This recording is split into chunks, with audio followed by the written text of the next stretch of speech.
কোন দেব দেবতার পূজা করতে হবে না, গৌর ভজন কৃষ্ণ ভজন করলেই হয়ে যাবে। যথা তরুর মূল নিষেচনেন তিপ্পন্তি তদস্কন্দ ভুজোপশাখা প্রাণোপহারশ্চ যথেন্দ্রিয়াণাম তথৈব সদ্বহনমস্তুতেজা। গাছের গোড়ায় জল দিলে যেমন শাখা পল্লব সতেজ থাকে, থাকে তো আলাদা করে শাখা পল্লবে জল দিতে হয়। প্রাণকে আহার দিলে যেমন সমস্ত ইন্দ্রিয় সবল থাকে, তেমনি গোবিন্দ চরণ ভজন করলে সমস্ত দেবতাই সন্তুষ্ট থাকে। আলাদা করে কোন দেবতাকে আরাধনা করতে হয় না। আমার কথা আপনারা শুনবেন কেন? কৃষ্ণ নিজেই বলেছেন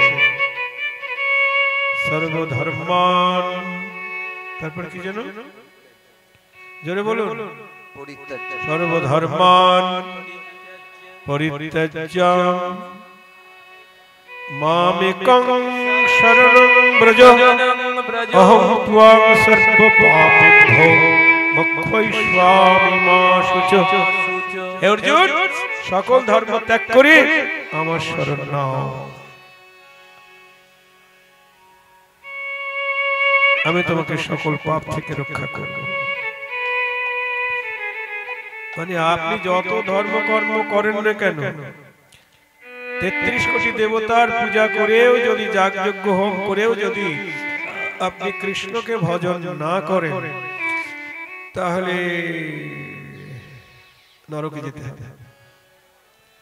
আমি বলছি না, শাস্ত্র বলছেন চৈতন্য চরিতামৃতে, চারি বর্ণাশ্রমী যদি কৃষ্ণ নাহি ভজে, কৃষ্ণ নাহি ভজে, অধর্ম করিয়াও সে রৌরবে পরিমজে।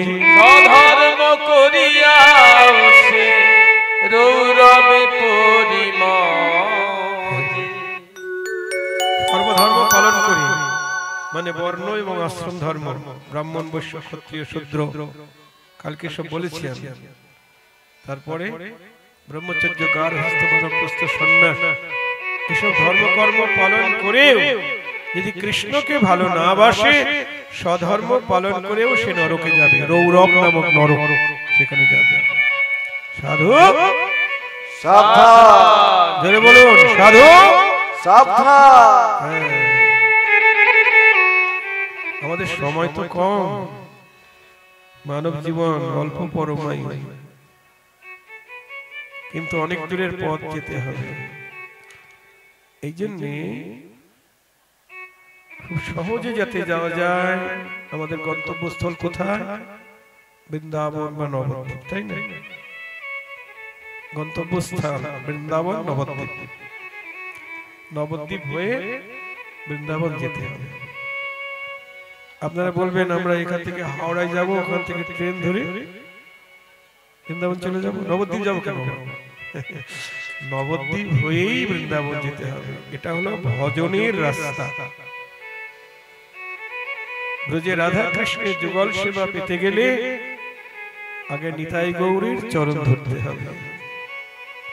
নরোত্তম ঠাকুর বলছেন, হেন নিতাই বিনে ভাই রাধা কৃষ্ণ পাইতে নাই, কৃষ্ণ পাইতে নাই, দৃঢ় করি ধর নিতাইয়ের পাই,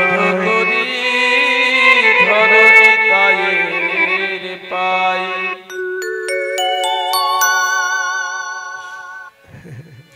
নিতাই গৌরীর চরণ ধরে বৃন্দাবন যেতে হবে। যাক, অনেক সময় হয়ে গেল, তাই না? গৌর কথা বলতে আর বৃন্দাবনে যেতে হবে। মনে অভিলাষ ক্ষমা নাহি হয় মোর, নাহি হয় মোর, গোবিন্দ দাস কহে মই ভেদ, গোবিন্দ দাস কহে মই ভেদ ভূত। অনেকে বৃন্দাবনে যাওয়ার গান গায়, আমি তো এসব জানি না। বৃন্দাবনে যাওয়ার গান আছে না, চলো মন বৃন্দাবনে যাই, আর বৃন্দাবন নবদ্বীপ অভিন্ন। গৌরাঙ্গ মণ্ডল ভূমি যেবা জানে চিন্তামণি তার হয় ব্রজভূমি বাস। মধুর মধুর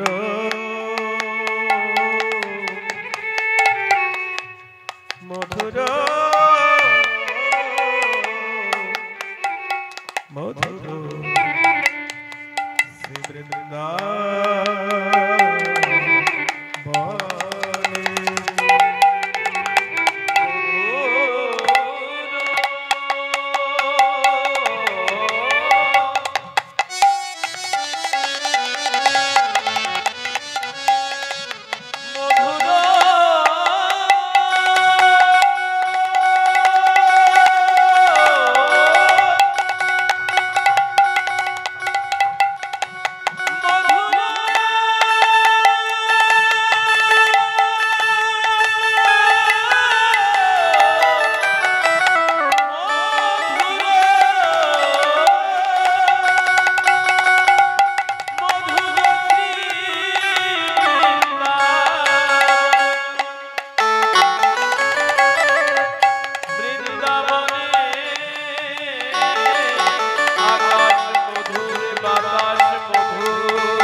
পতঙ্গ পশু পাখি স্থাবর জঙ্গম তারা সকলেই মধুর হইতে সুমধুর রাধা গোবিন্দ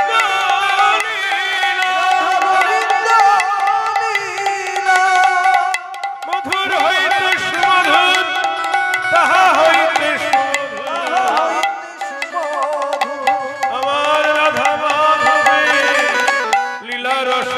সাধন করে যত শ্রোতা ভক্ত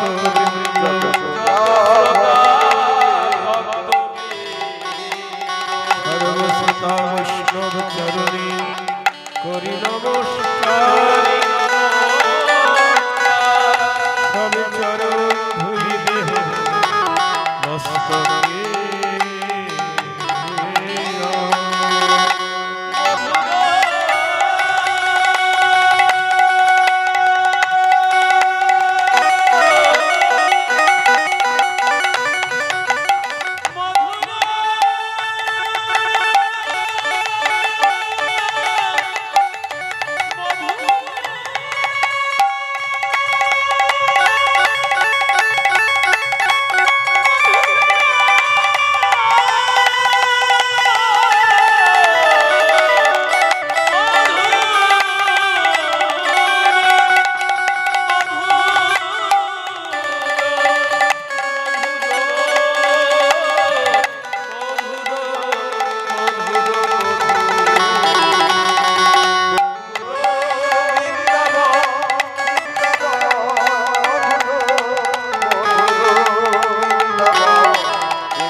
এতক্ষণ আমরা নবদ্বীপে ছিলাম গৌর সুন্দরীর রূপমাধুরী আস্বাদনী।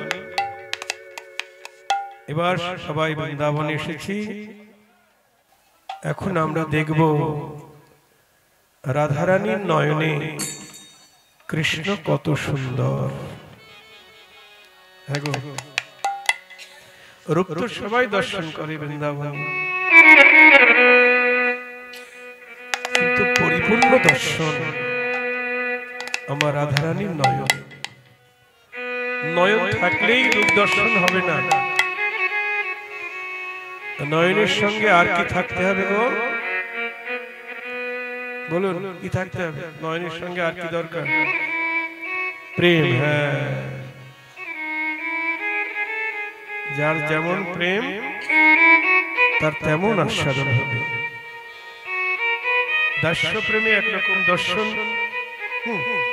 কৃষ্ণ ভগবান, তাই না?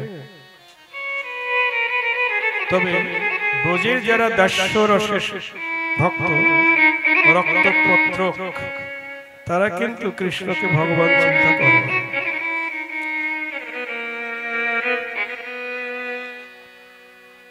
এখন আমরা বৃন্দাবনে এসেছি, সবচাইতে উত্তম জায়গা। ব্রজের ভজন, আমাদের ব্রজের ভজন ভগবান জ্ঞানে বৃন্দাবনের ভজন নয়। সাধু সাবধান, ব্রজের যে কোনো ভাব লইয়া যেই জন ভজে, ভাবযোগ্য দেহ পেয়ে কৃষ্ণ পায় ব্রজে। দাস্য প্রেমে যতটুকু দর্শন বা আস্বাদন, তার থেকে বেশি আস্বাদন হলো সখ্য প্রেমে, আর সখ্য প্রেমের থেকে বেশি আস্বাদন বাৎসল্য প্রেমে। কালকে পাঠের মধ্যে সব বলেছি, আবার আজকেও বলছি। বাৎসল্য প্রেমে মাতা পিতা কৃষ্ণকে যতটুকু আস্বাদন করেন, তার থেকে বেশি আস্বাদন পায় যারা মধুর রসাশ্রয়ী ব্রজ সুন্দরী, যারা কৃষ্ণকে প্রাণপতি রূপে ভালোবাসে। আর সবচাইতে বেশি আস্বাদন পরিপূর্ণ কৃষ্ণের উপমাধুরী ধরা পড়েছে আমার রাধারানীর নয়নে। জয় রাধে। আমরা এখন রাধার নয়নে কৃষ্ণ দর্শন করব। তাহলে আমাদের কি ভাবতে হবে? কালকে বলেছি, মনে আছে? রাধার নয়নে যদি কৃষ্ণকে দর্শন করতে চাই, রাধারানীর নয়নের সঙ্গে নয়ন মিশাতে হবে, রাধারানীর মনের সঙ্গে মনটাকে মিশাতে হবে, রাধারানীর প্রেমের সঙ্গে প্রেমটাকে জুড়ে দিতে হবে। তার মানে আমাদের ভাবতে হবে আমরা সবাই রাধা চরণের দাসী। জয় রাধে।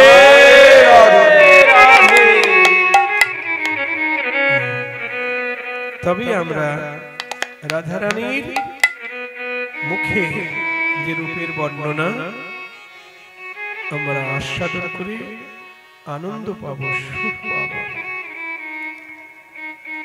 যারা দাস্য সখ্য রসের পাত্র তারা বুঝবে না, বুঝবে মধুর প্রেমের কথা তারা বুঝবে। একদিন কৃষ্ণের মানে রাধারানী কৃষ্ণের প্রতি মান করেছে, রাধারানী গালাগালি দিচ্ছে কৃষ্ণকে, দূর হয়ে যাবে এখান থেকে, লম্পট শট দৃষ্ট কপট। রাধারানী গালাগালি করছে, কৃষ্ণ কাঁদতে কাঁদতে চলে যাচ্ছে। ওই লীলাটি করেছিলাম মান। কীর্তনের আসর থেকে বেরিয়ে যেতেই এক ব্রহ্মচারী আমাকে ধরলেন, বাবাজি আপনি কৃষ্ণ ভগবানকে গালাগালি করলেন কেন? কি বলছে? আপনি কৃষ্ণ ভগবানকে গালাগালি করলেন কেন? আমি বললাম, কই আমি তো গালাগালি করি নাই। আপনি আসর থেকে বললেন না কৃষ্ণকে লম্পট শট প্রবঞ্চক কৃষ্ণ, দূর দূর করে তাড়িয়ে দিলেন। আমি না, রাধারানী তাড়িয়ে দিয়েছে, সেটাই আমি বলেছি। দেখুন, এই জন্যে সকল প্রেমে সব রকম লীলা মাধুর্য আস্বাদন করা যাবে না।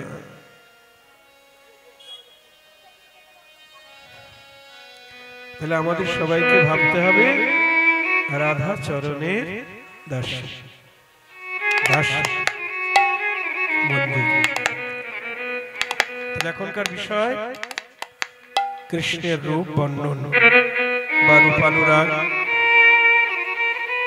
স্থান কোথায় বসে রূপ বর্ণনা হচ্ছে? জটিলার মন্দিরের নিভৃত কক্ষ, এখানে সবার প্রবেশ অধিকার নেই। রাধারানী সখী মঞ্জরি ছাড়া সেখানে প্রবেশ করতে পারবে না কেউ। সে নিভৃত কক্ষে রাধারানী কাল কখন না প্রদোষ কাল সন্ধ্যার পরে, স্থানটা নিভৃত কক্ষ জটিলার মন্দিরে কাল প্রদোষ, আর বিষয় কৃষ্ণ রূপের বর্ণনা, বক্তা স্বয়ং রাধা ঠাকুরানী, আর শ্রোতা হলেন শ্রীরাধারী অন্তরঙ্গা সখী বৃন্দ। জয় শ্রী রাধা।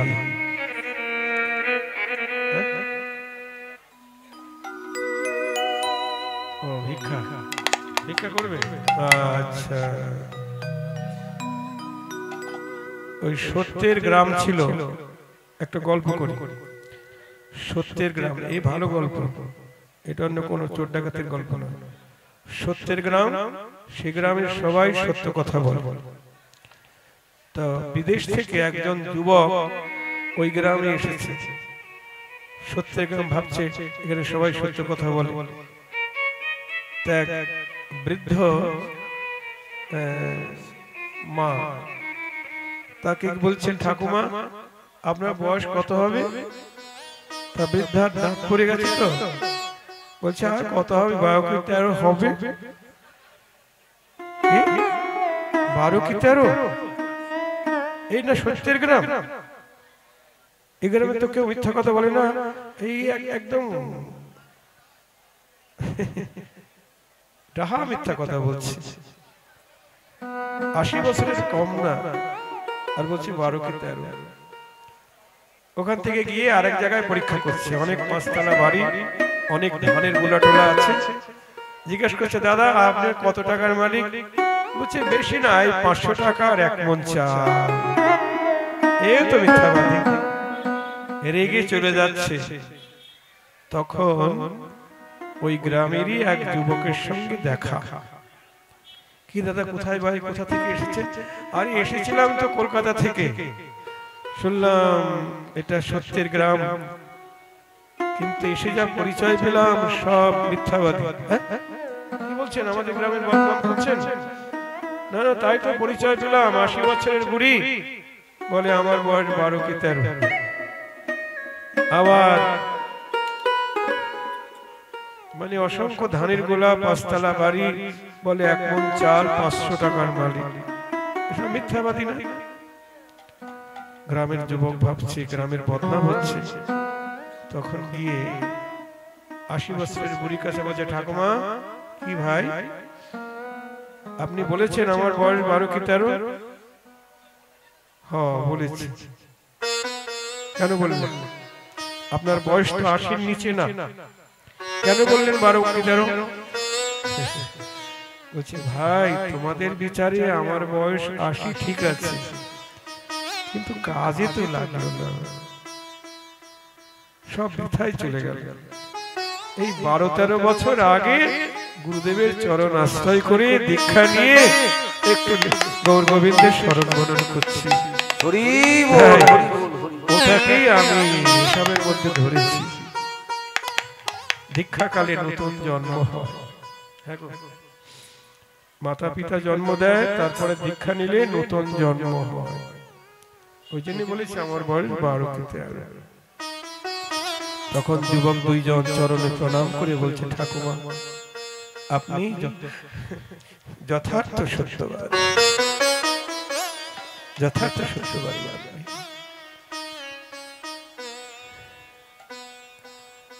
পাঁচতলা বাড়িতে গিয়ে জিজ্ঞেস করছেন, আপনার তো অনেক লক্ষ লক্ষ কোটি কোটি টাকার মালিক, কিন্তু কেন বলেছেন 500 টাকা 1 মণ চালের মালিক? বলছে আপনারা দেখছেন আমি অনেক বড় লোক, কিন্তু কাজে তো লাগলো না।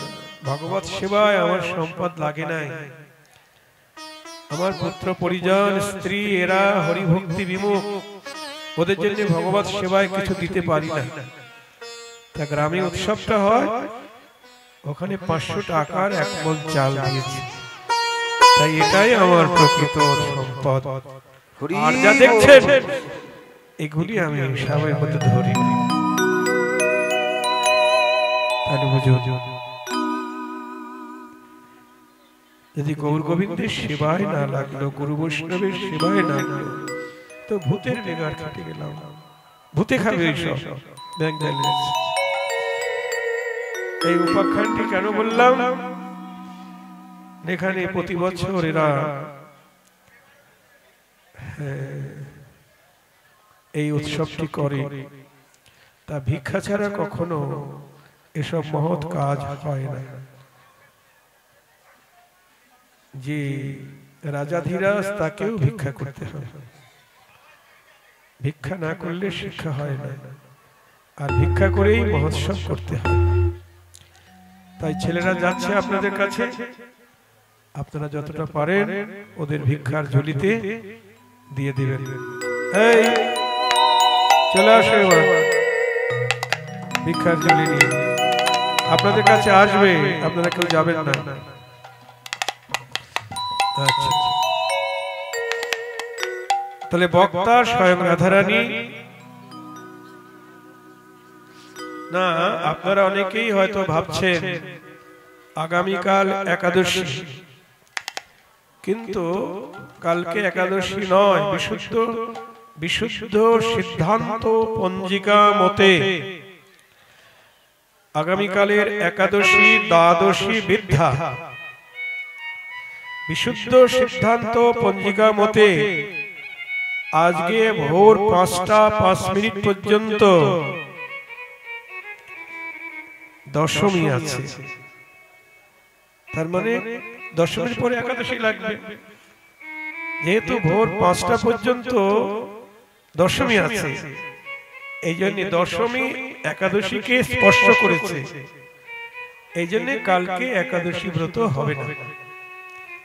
পরশুদিন আমাদের দ্বাদশী ব্রত পালন করতে হবে। পরশুদিন ব্রত আপনারা মোবাইলেও দেখবেন, অনেকে অনেক রকম দেবে, কিন্তু ওইসব দেখে আপনারা ভ্রান্ত পথে পরিচালিত হবেন না। মোবাইলে দিচ্ছে, বলছে একাদশীর দিন তুলসী গাছে জল দিতে নাই। কিরকম কথা বলুন! ওই জন্য মোবাইল থেকে কেউ বিশ্বাস করবেন না। সুপ্রিম কোর্টের রায় নেবেন। সুপ্রিম কোর্ট কোথায়? বৃন্দাবন, রাধাকুণ্ড, রঘুনাথ দাস গোস্বামীর গদি রাধাকুণ্ড।